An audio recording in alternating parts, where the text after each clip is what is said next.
चर्चा वगैरे जी आहे ती सुरू आहे बऱ्यापैकी मार्ग किंवा आता थोडं चर्चामुळे की उमेदवार काय कारण इच्छुक एवढे आहेत भाजपकडं साधारण 400-450पेक्षा जास्त लोकांनी इंटरव्ह्यू दिलेत. त्यामुळे शेवटी या सगळ्यात सगळेच तुल्यबळ आहे. शेवटी आपण अधिकृत उमेदवार एकच देऊ शकतो. त्यामुळे आता 400 लोकांना वेगवेगळ्या प्रभागातनं निर्णय करायचा, त्यांना म्हणजे त्यातला लोकांना पाहिजे असा उमेदवार कोण काय या गोष्टी सगळ्या थोडं बघायला लागतात, त्याला वेळ लागतो. असं काय आपण बसलोय आणि यादी नुसती हाताने लिहून काढली आणि जाहीर केली असं नाही करताय. शेवटी योग्य काम करणाऱ्या उमेदवाराला शेवटी न्याय दिला गेला पाहिजे हे महत्त्वाचं आहे.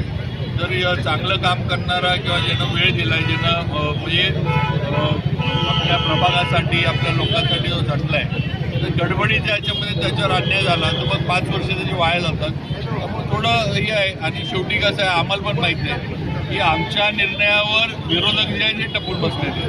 कारण महाविकास आघाडीचा जे काही प्रयत्न चालला आहे त्यांच्याकडे उमेदवार नाही आहेत. काल पण आपण त्यांच्या इंटरव्ह्यूचं बघितलं, म्हणावं तसं त्यांना 7 किंवा सातारकरांची नाही आहे. तेव्हा आता याच्यातनं आमच्या याच्यातनं काही कोण हाताला लागतंय का, कोण याच्यातनं म्हणजे समजा उमेदवारी नाकारली तर याच्यातनं कोण बाहेर पुढे येते का, हे महाविकास आघाडी बघते किंवा टपून बसते आहे. त्यामुळे थोडं राजकीयदृष्ट्या पण आम्हाला जरा निर्णय घ्यायला लागणार आहे. शेवटी राजकीयदृष्ट्या पण गडबड न करता निर्णय घेणं हे कधी शांतपणाचं ठरणार आहे.